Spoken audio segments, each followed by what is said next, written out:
वो कोई ना कोई व्यसन करने लगेंगे, कहीं ना कहीं गंदे आचरणों में फंस करके भगवान को कहने लगते हैं उल्टा हाँ बच्चा, क्योंकि उनको के बारे में कि हाँ महाराज जी, अभी एक फिल्म भी आई थी, उसमें ये दिखाया गया है, ये फिल्म फिर ये बात कोर्ट तक पहुंचा, कोर्ट उसको सही माना, डॉक्टर सही माना, मूवी का नाम था ओ माय गॉड, हाँ। और डॉक्टर ने सही माना और जज ने सही बोला। अब हम लोग भी कंफ्यूज करते हैं जो क्या सही है क्या गलत है, तो हम लोग ऐसे पापी। नहीं, हमको एक ये बात बताओ कि सबकी हम सही बात मानते हैं, लेकिन खुद के अनुभव की बात बताएं। यहाँ हमारे पास दसियों बच्चे ऐसे आ चुके हैं जो हस्त मैथुन का शिकार होकर मृत्यु का वरण करने के लिए तैयार हुए हैं। एक पुलिस ऑफिसर आई थी, उसका लड़का देखा था, वो चीख के कह रहा था कि बस मैं किसी हालत में नहीं हूं, आपका प्रवचन सुनकर मैं केवल अपनी जान बचाने के चक्कर में, मेरा मन हर समय कहता सुसाइड कर लो। महाराज जी, जो आपकी वीडियोस चलती ना, कम से कम 2000 से ज्यादा ऐसे कमेंट्स होंगे महाराज जी कि हम अपने जीवन बर्बाद कर लिया, तो वो जो प्रमाणित कर रहे हैं। अच्छा, अभी प्रेजेंट में हम आपको, एक लड़का 12 वर्ष का है और उसको यही आदत गंदी बच्चों से हो गई, और वो कई बार, अब उसकी हालत ये है कि उठना बैठना सोना जागना सब उसका शिथिल है। जब उस पर दृष्टि डाली कि अरे इतनी अवस्था, तो उसको जब डांट के पूछा तो उसने कहा मैं ऐसी क्रिया करता हूं। अब आप बोलिए वो बालक किस काम का रह जाएगा, वो किस काम, कैसे जज कह रहा है कि सही है, कैसे कैसे एक अच्छे न्यूज चैनल पे जी डॉक्टर, स्त्री डॉक्टर थी, वो बोली ये सही चीज है, करो, इससे मेंटली फ्री रहोगे और ये करना चाहिए। इसे कुछ बोलते हैं उसमें वीक में एक बार करना चाहिए वीक में, ऐसे बढ़ावा दे रहे हैं आपका। हाँ, कलयुग इसी से बढ़ेगा। जी मैं बच गया। मेरे मामा जी के बेटे ने आपका रोज प्रवचन सुनते हैं, उन्होंने मुझे सब समझाया, उस क्रिया से उन्होंने मुझे बचा लिया। हाँ धन्यवाद बच्चा, और तुम कभी मत करना, हम पहले कभी किया ही नहीं। हाँ बच्चा, कभी मत कर। फिर बच्चों ने मुझे बाद में बताया, तो मैंने उनकी बात नहीं सुनी। बिल्कुल ऐसा मत करना। जब गृहस्थी में जाना, ब्याह हो, तो पति पत्नी वाला भाव अलग है, ये गृहस्थी लायक भी नहीं रखेगा।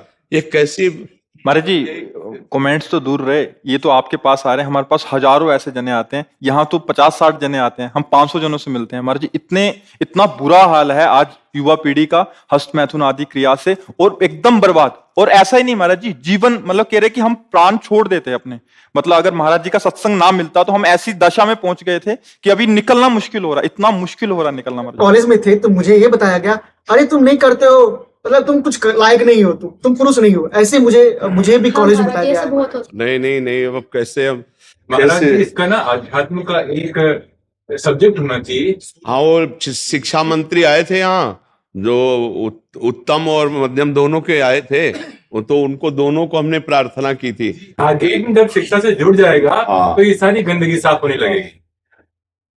कैसे? अच्छा हमें ये बताओ, जो बच्चे इसमें लग गए वो इतने में ही केवल टिके रहेंगे? अब हमें ये उत्तर दीजिए, वो जो 4 बॉयफ्रेंड ब्रेकअप करके 5वें के साथ है, वो जब उसका किसी पति के साथ ब्याह होगा, या वो किसी 5 लड़कियों से मिल चुका है, उसका जब एक से ब्याह होगा, क्या ये दोनों सही माने में पूरा जीवन निर्वाह कर पाएंगे? क्या इनकी तलाक बहुत जल्दी नहीं हो जाएगी? क्या ये व्यभिचार करते हुए दोनों एक दूसरे में मनमुटाव नहीं पैदा कर देंगे? क्या ये गृहस्थी हो पाएगी? क्या वर्ण संकरता रुक सकती है? क्या वो ठसक से कह सकता है कि मेरा बाप कौन है, मेरी माँ कौन है? आज का जो चरित्र चल रहा है, इसका अब कैसे धीरे धीरे घर की जो पवित्रताएं हैं, जिन बच्चों का पोषण करना चाहिए, उनका शोषण शुरू हो चुका है। क्यों? इसी के कारण, क्योंकि हमारे धर्म का शासन जा रहा है। छोटे छोटे बच्चे जब ये वीडियो देखते हैं गंदे वाले, मान लो 15, 18, 20 के बच्चे वीडियो गंदे देखे, अब कोई लड़की अंदाजा कि 12, 13 की है, अब वो नए जवान लड़के उठा ले गए, क्योंकि वही देख रहे हैं, अब वैसे ही अत्याचार कर रहे। अब उनका जीवन या तो जेल में या तो गोली। 2 हफ्ते पहले 4 साल की बच्ची के साथ हुआ था। तो अब हम कह क्या रहे हैं, ये पता नहीं कौन सा कलयुग का प्रभाव चल रहा है कि जिन बड़े लोगों को निर्णय में थोड़ा विचार करना चाहिए, उन लोगों ने इसकी, डॉक्टर माता पिता के समान है, भगवान के समान है, क्योंकि वो मरीज को, अब आप बताइए कि जीवनी शक्ति वीर्य, जो एक मन अन्न खाने के बाद एक बार बच्चा पैदा करने की सामर्थ्य वाला वीर अंदर आता है, और हमारे कहीं वीर की थैली नहीं है, कहीं भी नहीं है। जैसे पित्त की थैली होती है, ऐसे वीर की थैली थोड़ी है, एक मनोवाह नाड़ी है, वो रक्त की मथानी है, जिस समय हम काम वेदना और चेतना से युक्त होते हैं, वो मंथन करके पूरे शरीर से, जब वीर शक्ति शरीर से निकलेगी तो पूरी नस नाड़ियों में तनाव होगा और वो शक्ति बाहर वो खोखला कर देती है। ये हस्त मैथुन खोखला कर देता है, हड्डी तक की शक्ति निकाल देता है। और कमर दर्द होना, माथा दर्द होना, ज्यादा विचार करने की सामर्थ्य न रह जाना, स्मृति न रह जाना, आज पशुता बढ़ रही है, पशुता बढ़ रही है। ये क्या हो रहा है? ये जो व्यवहार बन रहा है, ये धर्म में चलेंगे, इनका जीवन अच्छा होगा, ये पवित्र विचार वाले होंगे, ये भगवान को मानेंगे? कदापि नहीं मानेंगे, क्योंकि पहले से ही बुद्धि भ्रष्ट हो रही बच्चों की, तो आगे कैसे बढ़े? महाराज जी कल एक बच्चे से मिला, इतना डिप्रेशन में था महाराज जी, वो उसको समझा रहा हूँ, उसको समझ ही नहीं आ रहा कि भैया तुम कह रहा कि बाबा मेरे में सामर्थ्य नहीं रह गया बौद्धिक शक्ति का। महाराज जी अब विदेशों में भी यूएसए ने भारत को देख के इसी का उदाहरण लिया। उन्होंने अपने यहाँ पे अलग अलग जगहों पे महर्षियों की स्थापना की, उसको महर्षि इफेक्ट बोलते हैं। तो जहां जहाँ पे महर्षियों ने अपना अपना केंद्र स्थापित किया, उसके अगल बगल में क्राइम और ये सब चीजें जो है कम हो गई। वहाँ वो लोग हमको देखकर अपना सुधार। ये जो नए बच्चों का जीवन, ये बहुत संकटपूर्ण बच्चियों का जीवन है। और आप ये समझ लीजिए कि हमारी नई पीढ़ी अगर संभली नहीं तो ऐसी जगह पहुंचती चली जा रही कि विदेश का पूरा फार्मूला यही आपको मिलेगा देखने को। जो विदेशी कल्चर है वो पूरा अपने, और वो हमारा धर्म नहीं, वो हमारा समाज नहीं। वहाँ क्या है, आज आपसे हाथ मिलाया, कल दूसरे से मिलाया, परसों वही तो आ रहा है ना। तो ये हमारे देश का नहीं है। और हमारा देश सदैव दूसरे देशों का आदर्श रहा है। हमारा देश आदर्श रहा, हमारे देश की एक गरिमा रही है, ये कहीं आपको नहीं मिलेगा। एक पतिव्रत धर्म रखना, एक पत्नी व्रत में रहना, ये कहीं नहीं मिलेगा। माता पिता से सुरक्षित होकर संतान धर्म पूर्वक राष्ट्र सेवा, भगवत सेवा, ये कहीं नहीं मिलेगा। बालक पैदा हुआ और सरकार को समर्पित है। मतलब ऐसी ऐसी चालें हैं, ऐसे ऐसे विधान हैं। आज हमारे भारत में सैकड़ों नवजात शिशु कूड़ेदान में मिलते हैं। कूड़ेदान में क्या है, हमारी भारतीय संस्कृति कहां पहुंच रही है? कितना दयालु भारत देश है, हमारा शांत देश है, दयालु देश है। वो 10 कदम पीछे हटना जानता है, लेकिन तुम्हारी गर्दन काटना नहीं जानता।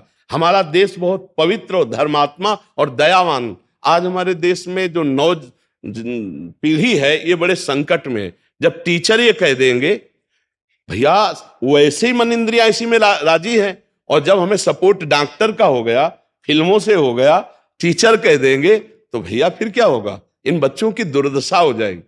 एक आदमी दिन में 8 बार हस्तमैथुन, नया बच्चा, अब उसकी हालत वो किसी काबिल नहीं रह गया, किसी काबिल। 8 बार आंखों से दिखना कम हो जाता है, हर दोष उपस्थित हो जाता है। तो हमें लगता है कि अगर बड़े तरीके से इसकी शिक्षा दी जाए तो भले स्कूलों में कुछ हो सके, नहीं तो। महाराज जी एक जमाना था जब हमारे यहाँ घी दूध माखन खाते थे। अंग्रेज और बाकी लोग जो बाहर से आए, उन्होंने हमें अधीन करने के लिए गलत चीजों का वो किया। अब हम लोग जो है उसके बाहर नहीं जाके हम उनको अनुसरण कर रहे हैं, और वो हमारा अनुसरण कर रहे हैं। वो उनके विद्यालयों में संस्कृत पढ़ाई जाती है, सारी चीजें अध्यात्म पढ़ाया जाता है।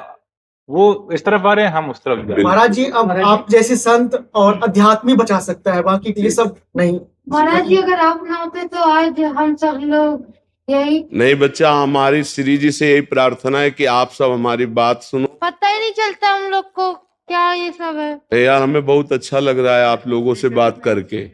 और देखो आपसे प्रार्थना है, आप अपने मित्रों को ऐसी शिक्षा दीजिए, ऐसे मित्रों का संग न करना। जी आपको बोलने लगता है, मैं उनके बारे में नहीं, आपके बारे में कभी नहीं सुन सकता। महाराज जी आपके बारे में नहीं सुनूंगा, चाहे मुझे एक बार कोई गाली दे दे, आपके बारे में नहीं। महाराज जी पहले ये टॉपिक बाहर था ही नहीं महाराज जी, एक विस्तार से कोई बोला ही नहीं महाराज जी इस पे, और था भी तो बहुत गुप्त था। महाराज जी आपने 2016-17 में पहली बार जब इसका ब्रह्मचर्य के ऊपर किया था, उसके बाद क्योंकि इस पर कोई अब इसको इतना गुप्त माना जाता है कि कहा नहीं जाता, लेकिन हमें लगता है इसको गुप्त नहीं, इसको प्रकाशित करना चाहिए। माता पिता अपने बच्चों के पास बैठ करके उनको समझाएं कि गंदी बात है, ये बात तुम्हारे जीवन के लिए अच्छी नहीं रहेगी। ठीक है, आप अपने को संभालते रहे, तुम चरित्रवान बनो, पढ़ाई अपने आप अच्छी होने लगेगी। ठीक है, इसको तो रख लो।